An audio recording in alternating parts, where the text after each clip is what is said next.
Welcome. Peace and blessings to you. Thank you for joining me on this week's episode of What's on Melody's Mind today.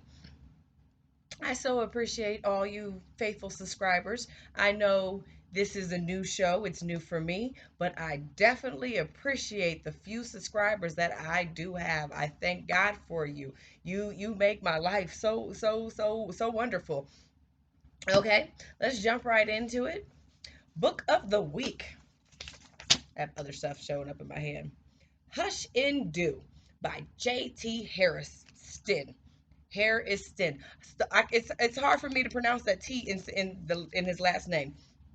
But this book, you can't find it on Amazon. You have to go to Hush and Do website. It's a $20 book. He doesn't want to describe it as a motivational book, but I read it. I read it and I feel like it really is a motivational book. This book right here explained to me why I had issues with procrastinating and why I procrastinated. Like because of this book, it gave me the courage and the strength to actually make this channel instead of just sitting on it in my head as I was for a few weeks. So shout out to JT Harrison, beloved friend of mine. Yeah, if any of my friends write a book, I'm going to read it. I'm going to read it. Let me know. You wrote a book. Let me know. I'll read your book too, and I'll give it. I'll let people know about your book. $20. Hush and Do website. And you order it, it'll be there within a week. It's wonderful. Look, and he didn't describe it to me. You can read it yourself. But like I said, every single week there will be a book of the week. I will put the information in the description box as I did last week. I don't like. I try to figure out how to get on the description box as a viewer. I don't know how. I don't know how. So please, somebody let me know how. But I know I'll put the information in. And if you can't, it's Hush and Do. Hush and Do. I'll sum up the book in seven. I think it's 7 words. Don't talk about it. Be about it. Yes. Yes. Very powerful book. Like I said, I read it and it gave me the courage to step out on my own 2 feet and do something that God has been telling me to do for the longest. Like I was just like, no, what if they don't like me? And that book right there was the push in the right direction. So Hush and Do. You need some motivation in your life. Get it. And it's more than just a motivational book. It's more than just a motivational book because he says he doesn't want it to be called a motivational book. That's what it says all throughout the book. I don't consider, but it is to me. It is to me. So shout out to Northeast Ohio, Cleveland. Um, orange lipstick. I mean orange eyeshadow, brown lipstick. I'm gonna show you my shirt. Hold on. If you don't wear orange and brown, you don't matter. Yes, I am representing Cleveland Browns today. Why? Because I lived quite a bit in Cleveland. I lived for quite a bit in Northeast Ohio. And if anybody who ever has lived in Northeast Ohio, they'll tell you if you're not a Browns fan, then you're just breaking the law.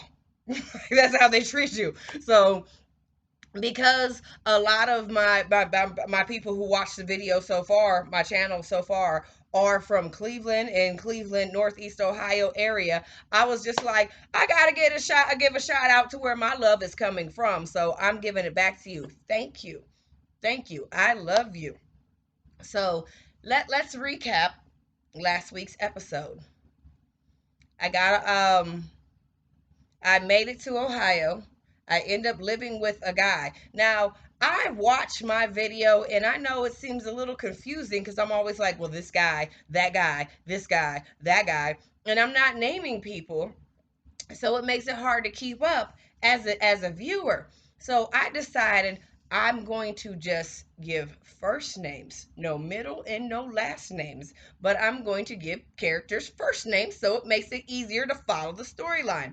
So the guy in whence I moved in with, let's call him Aaron. He got me off of drugs. Yeah, well, he was the reason why I ended up on drugs because they were readily available in my household because I was selling them.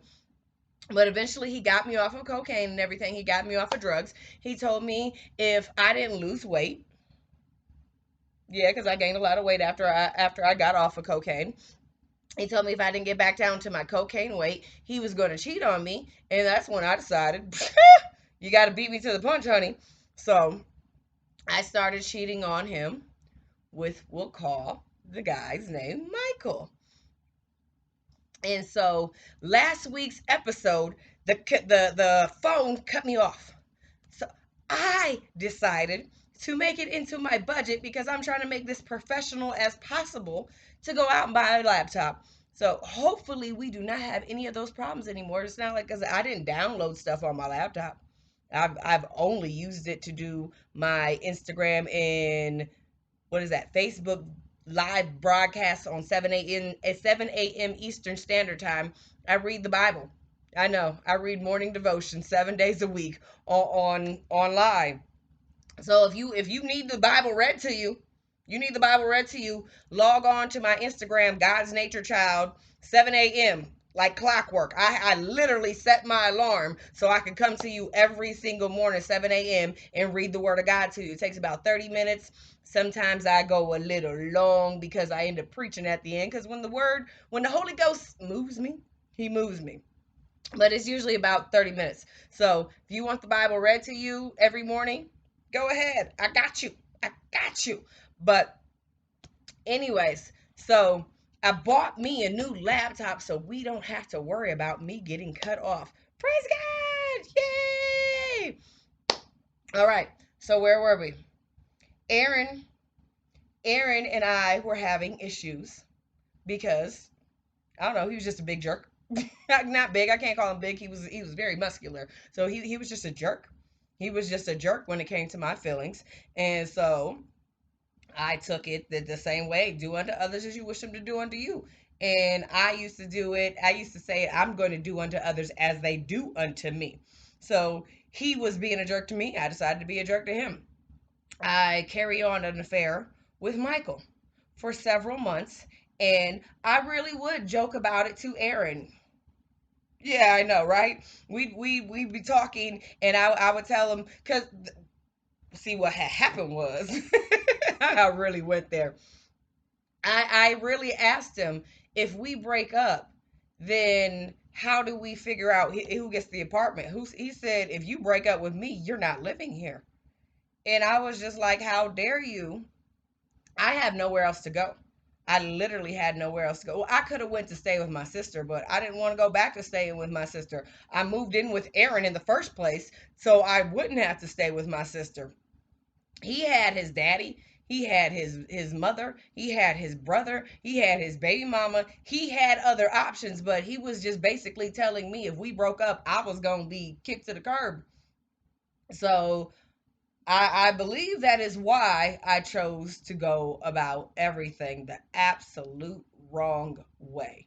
Yes, you heard it. I was wrong in everything I did. My motives were wrong. The way I carried it out was wrong. I was just wrong. I was wrong. It led to terrible, terrible, terrible, terrible things happening. And we're about to get in those in just a moment. So yeah, I would joke about it, and I would tell Aaron that I had a new boo. I literally would tell him like, yeah, no, I got a new boo, and me and my new boo looking for an apartment. I'd laugh at his face, and he would just laugh with me like he didn't understand. I had when I tell on myself, because I tell on myself that I don't have that problem anymore because I'm extremely honest and I do not do anything that would aggravate God. I try my best to live a holy and sanctified righteous life. But back then that wasn't me. So anytime I would tell on myself, I'd always laugh. So nobody would know that I was actually telling on myself. They thought I was just making a joke, like a hypothetical. So I don't know what happened. This is December. The very first week of December. It was one morning I was going to work and I don't know why I needed to go to work before Aaron went to work cuz we always like left at the same time, or he went to work. We both went to work early in the morning, but for some reason that day he didn't have to be at work as early as I did. And when it got time for me to leave, because we didn't have a car, we took the Cleveland Metro. I realized that I didn't have the $5 I needed for my bus pass. Now, I knew Aaron had money in his bank account, so I was like, well, he could always buy his bus pass off of the RTA mobile app. So I went in his wallet. Like I said, I did everything wrong. I went in his wallet and I took his last $5 so I can get to work, and I didn't tell him. So 45 minutes later, while I'm on the way to work, he's blowing up my phone. He's blowing up my phone, and I really believed, I really, at that moment, I thought he was blowing up my phone to yell at me for stealing the $5. And I was just like, I don't feel like listening to him. I am not the one who's going to answer my phone when I know you're going to yell at me. So I'm like, yeah, okay, whatever. I'll talk to him later. And so I go to work, and I have a wonderful day at Carter. Shout out to Carter and Solon. So I have a wonderful day at work, and my homegirl Rochelle, she ended up getting her car back that, like, the day prior. So I didn't have to take the bus home that day. So on when it was time to leave work, I gave Aaron a call, knowing he wasn't going to be able to answer. I know, right? Slick. So I give him a call, leaving him a message talking about I'm going to Shell's house for the very first time because she has a car. She'll give me a ride home later, and end of message.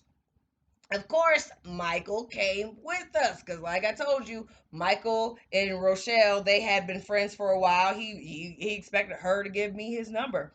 So now we are all on our way to Shell's house. We kick it there for hours and have a blast. I don't even remember exactly what we did, but we kicked it there for hours. And eventually I'm like, I gotta go home. I gotta go home and face the music. This man hasn't called me. I know I'm in trouble. Like, trouble. So Rochelle gives me and Michael a ride to my house, and they patiently wait because I was like, just wait. Something in my spirit was like, just wait, and I'll let you know when it's time to go. So I go and try to open my door, and because Aaron is a little psychotic, he had changed the locks. Yeah, any man ever change the locks on you, just walk away. It's just walk away. So he had changed the locks. So I walked back to the car and I was like, well, I guess I'm not welcome here tonight. And they're like, well, what do you mean? What's going on? He changed the locks on me. So we go back to Rochelle's house, and Michael, being the sweetheart that he was at that time, decided to stay the night with me. So that was the first night we spent the night together because of Aaron. Aaron made me end up spending the night with Michael. So yeah, and it became more than just a night. I stayed there a week, and Michael stayed there a week as well. Like, he'd go home, he'd get his clothes changed and all that and stuff, and pack an overnight bag, and would we stay the night together. Well, we stayed the week together at Rochelle's house, and no, maybe this wasn't the first week of December. I just know what happened in December, somewhere in December. So because I remember it being extremely close to Christmas, and Michael wanted to go spend time with his family for Christmas and told me to go spend time with my sister for Christmas. He didn't understand I am not that holiday person. I could give two flying flutes about a holiday because I lost my children 10 years ago. I lost custody of my children 10 years ago. So every holiday is just a sad moment to me. I don't want to be around happy people on holidays. I don't. I don't. It just makes me even more sad. So, me being stupid, yeah, I said it. I was stupid. I did some straight up stupid mess because I didn't want to be with Rochelle because she was like, well, you can spend the holidays with me. I don't want to be around strangers and happy people on Christmas.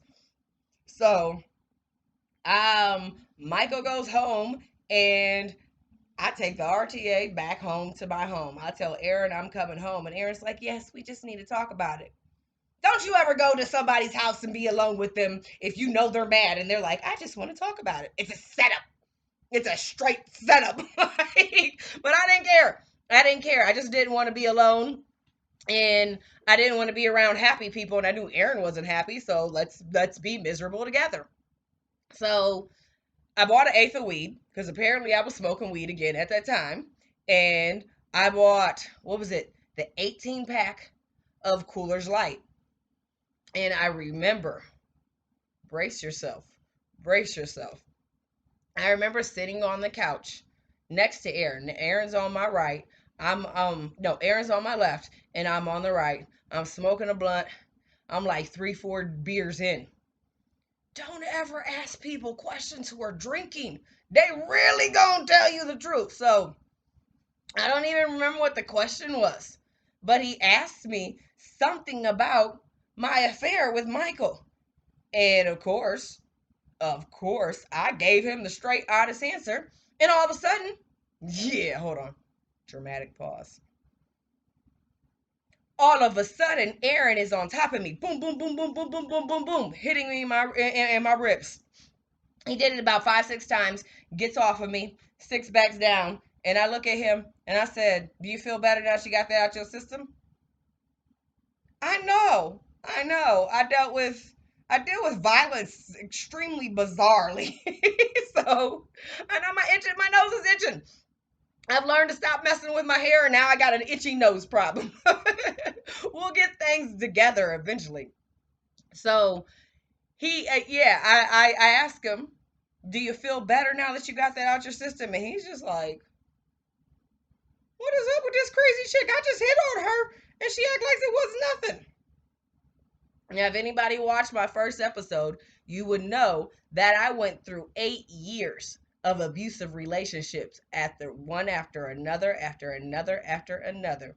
Shout out to Cat Williams because he definitely helped me when he says, if all you attract is ain't, I'm going to say it the nice way, ain't nothing Negroes, what is it about yourself that's attracting them? I learned it was the fact that I was desperate. I was absolutely desperate. I was desperate to be loved, and I took whatever form of love I could find. So yeah, he punches me and everything, and we go back to smoking blunts and drinking and everything and carrying on like absolutely nothing happened. I believe that was my biggest mistake, that I act as if absolutely nothing happened. So I remember him telling me he wanted me to make him breakfast because I was the only person who ever cooks in any house I ever live in, unless I'm living with women. And the only woman I've ever lived with, yeah, I can't even lie. The only woman I ever lived with consistently or regularly was my sister. We both cooked because I did have a roommate. I did live with two other females at a point in time, but that was only for a couple months. But so anytime I lived in a house with a man, I was the cook. I was the cook. I was the maid. I was everything. And so he asked me to make him breakfast, and I don't know, we just got too carried away drinking and smoking and enjoying our depressive Christmas. Because this was like a depressing Christmas, because it was Christmas. I don't know if it was Christmas Eve or it was Christmas. I believe it was Christmas Eve. I've had a lot of terrible Christmases. Like that's one reason why I don't like Christmas. The When I was on 15 years old, I was raped on Christmas. I've been beat up on Christmas. So I don't really care for Christmas, even before losing my children. Christmas was not a happy occasion to me. So we end up going to bed. It's about to get good, yo.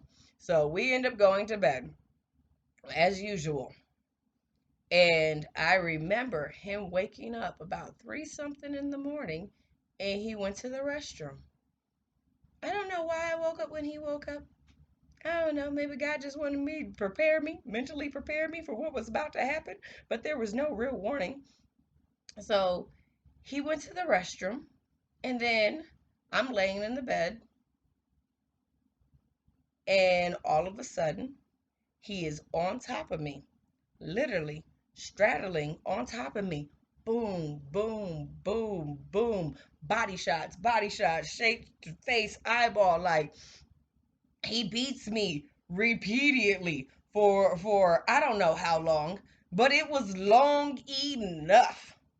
What, like I said, don't ever hit a woman. So yeah, when I say long enough, I'm under dramatizing it And I had somebody tell me that I seem too happy telling the sad parts of my story. This is the reason why, so seriously, is because I've learned to forgive. I fight from victory. I tell my stories from victory. The person who tried to hurt me, they didn't kill me. So when I tell my stories, I'm in a happy place because I know whatever they did to me, if they didn't win. They didn't win at all. So when I tell these stories and they're like, shouldn't she be upset when she's saying that somebody was on top of her, literally beating her in her face, punching her in her eyes, punching her in her nose, punching her in her mouth, punching her all in the ribs, like repeatedly, repeatedly, and because of the fact, yeah, this is something my grandparents should have never taught me. They told me anytime I do anything wrong, I deserve to be punished, and I really, really believed it. Now, there's a difference between discipline and being punished. And this punishment did not, just because I hurt you emotionally, does not mean you deserve to hurt me physically. For all the women out there who've ever cheated on their man, just walk away. Walk away. You don't need to confess it to him because that's going to make him want to hurt you. But just because I hurt him emotionally does not give him the right to hurt me physically. But he felt like it did. So after he beats me for about a minute or two or three, I don't know, it was long enough. He gets off of me, and because I'm a straight gangster, you heard it, thug life. I'm a G. He gets off of me, and I'm like, so you want me to make you breakfast now? And he just looks at me like, what is wrong with this woman? Didn't I just beat her? Because I never go, oh no, oh, you're hurting me. And I didn't even try to defend myself. The reason why is because I really felt like I deserved it because I had been hurting him, and I've been all around town the past 3.5 months with this Mike fella, just kissing and making out and sleeping around. I've slept in his bed, and I'm telling him the gruesome things we did. I'm not gonna tell y'all because I'm not trying to embarrass Aaron anymore. If I'm embarrassing him by telling his truth, oh well, you should have never hit me. So yeah, I asked him, "You want me to make you breakfast now?" And he's just like, "What is wrong with this psychotic woman? Didn't I just hit her? Didn't I just hit her?" So I get up making breakfast because I got issues. I got issues. We're dealing with them. I moved past those issues. I got new issues. Always gonna be some issues. So I get up and make him breakfast, and we never talk about anything at all. Like we never address the fact that you just beat me. You just beat me. So I make him breakfast, and we end up smoking a blunt because we blunt at the blunt at the blunt at the blunt. And just smoking a blunt, and I guess we went back to sleep, or maybe we just got up for the day because we were used to getting up at 3:30 in the morning because we had to travel all the way to Solon via bus, and that took 2.5 hours to get to work every day, anyways. And we used to have to be at work like 6:30 in the morning, so we were used to being up very long before the sun ever rose. So later on that day, we we're chilling, we're smoking, we're drinking. I give him money and tell him to go buy another 18 pack. Yeah, because like I said, we was drinking, and I'm not a big fan of liquor. After all the sexual abuse I attended to before then, I always associated that I was drinking liquor. So I'm like, I can handle some beer, and I can drink any man under the table if it's with beer. But I'm not that way anymore. I don't even drink. I've had one beer all year, and I didn't even buy it. My husband did. Like, so I'm not a drinker anymore. Like, God has delivered me from that. So I give him money to go buy another 18 pack of beer and another eighth of weed because we smoking. We smoking. We dealing with the fact that I hurt him and I hurt us.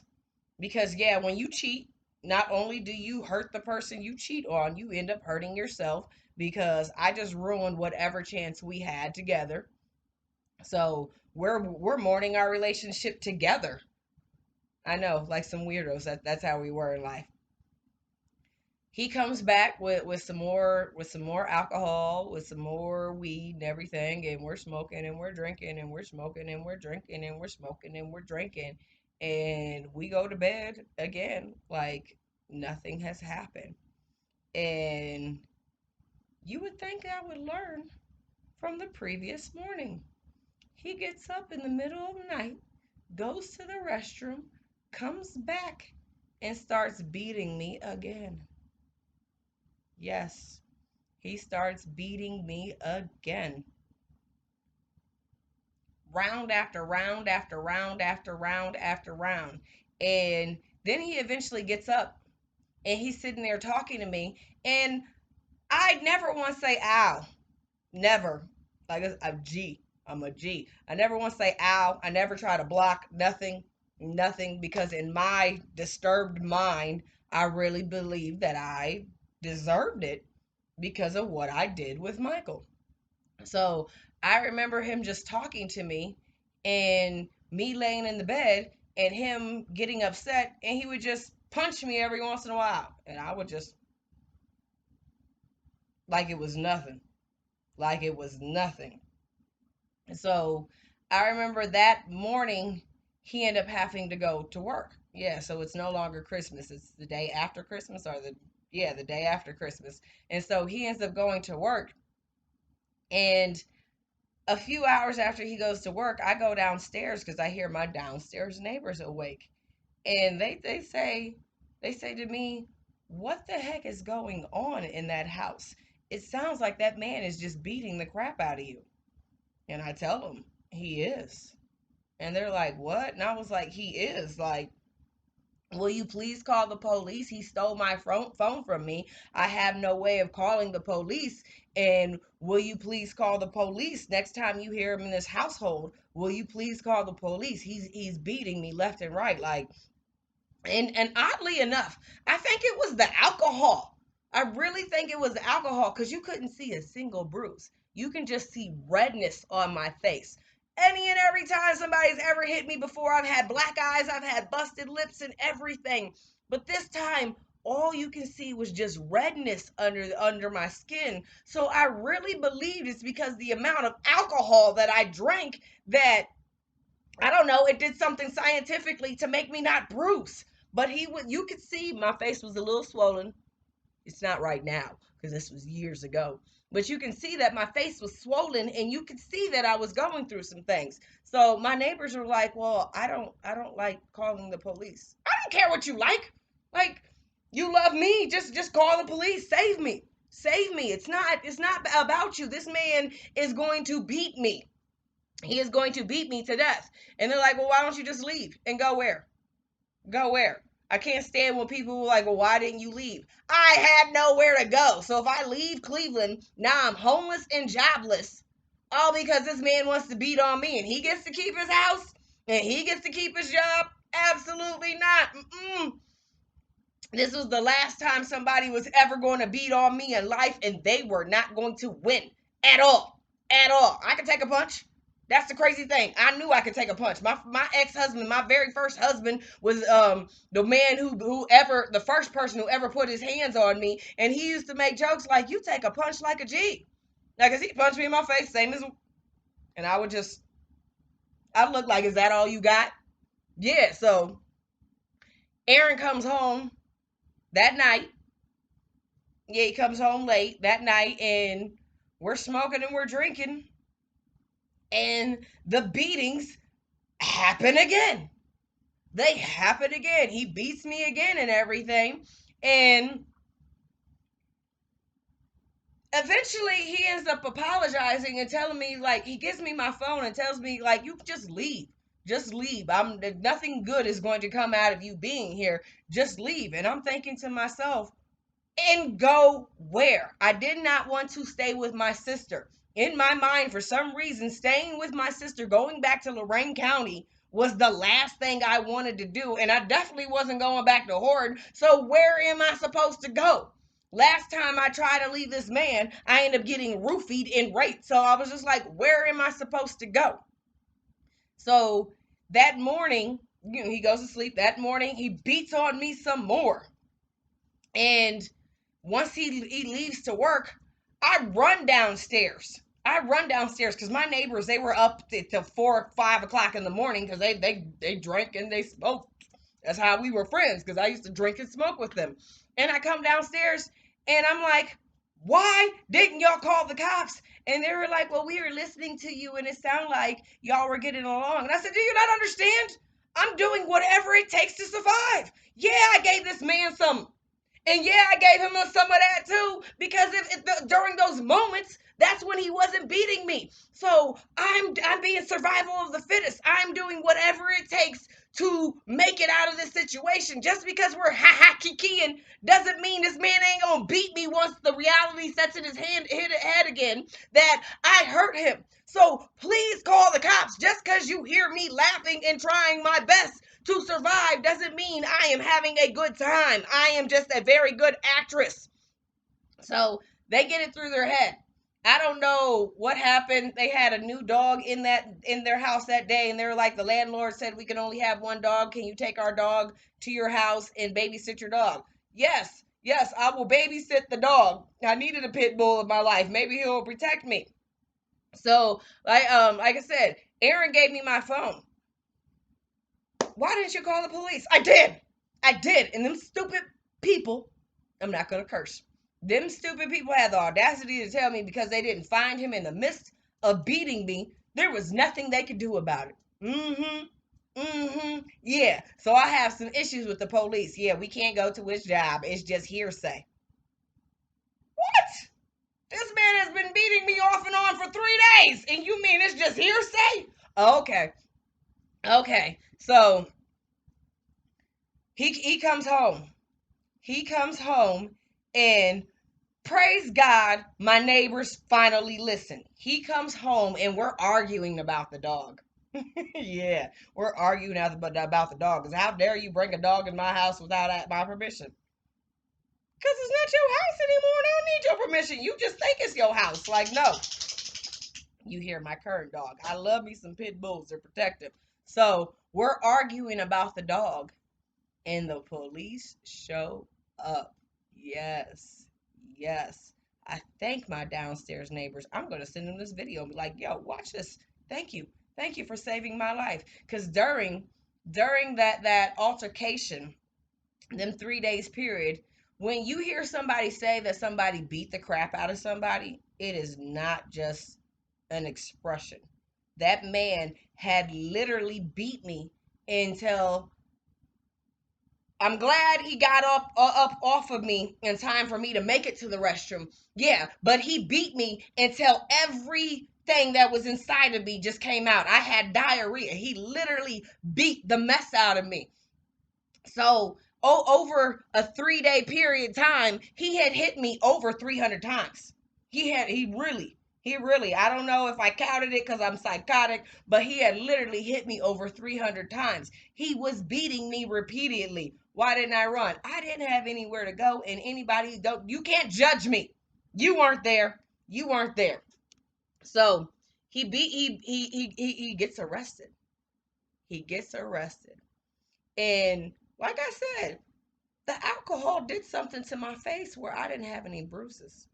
I didn't have any real bruises, but the police can say, yeah, there's some puffiness. Yeah, there's some redness. And the not ear eyewitnesses, but I'll call them ear witnesses, they heard this man beating me repeatedly for a 3-day time period. So they had enough circumstantial evidence to take him to jail. Yes. So he went to jail because, like I said, you put your hands on a woman, you deserve. You deserve to go to jail. You deserve the consequences. Do not hit me. I've told my husband, you hit me, that'll be the day you die. And I mean it. I don't care what people think. Yes. Mm-mm. Ain't nobody gonna hit me ever again. Mm-mm. Mm-mm. No, I am not a victim. I am victorious. I am a survivor. So he ends up going to jail, and like we loved each other. This is the crazy thing. This is the number one reason why domestic violence victims take it, and they allow. I'm not saying it is your fault, but you do allow yourself to stay in the situation when you should clearly walk away. And it's because you love the person. So I remember he went to court and I went to court, and I'm like, yo, I'm testifying. I don't care. I don't care. He did what he did, and he deserves some type of consequences. And because I loved him and he loved me, after court that very first time, we went to Chipotle. Yeah, we went to Chipotle across the street. Well, not across the street, right there in downtown. You know what Chipotle I'm talking about. So we went to Chipotle, and now that I think about it, it's basically because he was trying to convince me not to press charges. He wanted me to drop charges because the very next time we went to court, when we left the courthouse, he was like running from me. He didn't want anything to do with me because he realized that I wasn't going to drop the charges. Absolutely not. Like, you beat me. You beat my ribs and everything. You hurt me. Like, I know I hurt you emotionally, but you hurt me physically. And the crazy thing is, because we are on speaking terms now, because yeah, I know. Somebody's just like, did she just say she's on speaking terms with the man that beat her repeatedly for 3 days? Yes. Yes, I told you. I have truly learned how to forgive everybody. I ain't gonna be stupid enough to be one on one with this man ever again. So no, I've forgiven and I have moved past it. So we're on speaking terms, and he told me the reason why he kept on hitting me so many times is because I never act like he hit me. And somewhere in his mind, he would boom, boom, boom, hit me in my face, give me body shots. And because I would just act like nothing happened. I mean, I literally act like nothing happened. I didn't, ow, none of that. None of that. So he would be like, did I just hit her? She's not acting like I just hit her. Did I just hit her? Yeah, your mind plays tricks on you. So he would hit me over and over and over because he had no real recollection. He thought it was all in his head. So did I just hit her? Well, maybe I need to hit her again because maybe I didn't hit her. So that is why he told me he continued to beat me because I never was just like, oh, I'm sorry, Aaron, please don't hit me. Like, please stop. No, stop, stop, stop. I'm not that girl. I'm not that girl. And I really believed I deserved to be punished. Not like that. Not like that. Just me knowing that I hurt him to the point that he was willing to do what he did to me. That hurt me. I was in pain, emotional pain for months. I couldn't sleep in that bedroom anymore. I literally moved out of that bedroom and moved into our other bedroom because we had a two-bedroom apartment, and I couldn't sleep in that bedroom for the longest. And then eventually I had to move out of that apartment because I couldn't be at peace with that apartment because of the traumatic experience that happened there. Like, but the court, yeah, because I'm like, I know you guys are like, well, how much time did he get? About 6 months of weekend service. Yeah, because there was no real evidence. It was just my word against his word. Oh my goodness, was that a injustice? But to God be the glory. To God be the glory, because I have learned that everybody who has ever physically hurt me on purpose, God gave them their just desserts. So I'm not even worried about what happened to him in court because I know what happened to him afterwards. I'm not going to tell you all that because that's not why we're here. We're here to talk about my story, not his story. So yes, that that being said, this is the conclusion of this week's episode. I decided it wasn't even because October is domestic violence abuse awareness month. I was just like, awesome, how wonderful. But because it is, next week we are going to talk about a whole nother episode. I mean, not episode, but a whole nother incident about when I was physically abused. This is the worst. You would think that 3 days of being beat on was the worst. Oh no. Oh no. That was a minor to a major. And next week episode, it is a major. I'm naming it Playing with Dice. And when you watch it next week, you will understand why I'm naming it Play with Dice. So please, if you enjoyed this week's episode of What's on Melody's Mind today, please like, subscribe, and share it. Share it to somebody else who might need some uplifting. Because anything you have learned, if you watch any of my prior stories or this story just in alone, that I am an overcomer. I am a survivor. I have walked out of situations where other people haven't. And they're completely motivational, inspirational, and yeah, I put a hilarious twist on it because, like I said, I laugh. I laugh at the fact that the devil thought he was gonna take me out, and he didn't. So yes, just share it with somebody. Share my videos with somebody. Like help a sister out. Like I'm trying to move mountains here with my stories because every single one you could find some inspiration and some encouragement. So even if you're just sharing them with teenage girls so they don't get into the situations I did. Yeah, you should. You should share them. You have teenage daughters, watch it with them. Maybe you should watch it prior. I'm trying my best not to put anything in there too gruesome. So, but maybe you should watch it prior just to make sure like is that acceptable for my child? I can't withhold too much because I'm trying to really get my truth out there. But these stories could definitely inspire people. They definitely inspire people. If you know somebody who's going through domestic violence, share the story with them. Or you just want to encourage women like stand up.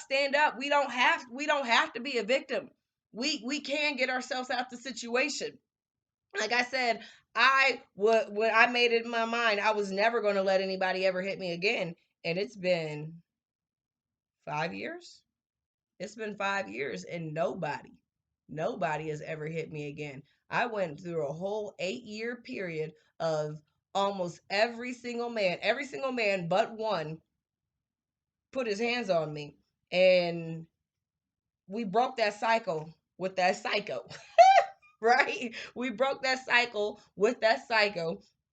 And it's been 5 years and I refuse. I refuse. I let everybody know up front, you put your hands on me, I'm going to take you out. I'll deal with the consequences. Self-defense, yes it is. And I'm telling them I ain't going to let it happen. I refuse to allow anybody to put their hands on me. And that's the attitude everybody needs to have. You need to refuse to allow somebody to put their hands on you unless it is in love. With that being said, I love you. God loves you as well. Please join me here again next Tuesday, every Tuesday. There will be a new episode every single Tuesday. I got plenty of life stories. There is, yeah. Please join me for next week's episode named Playing with Dice because it's a doozy. I love you. Bye bye.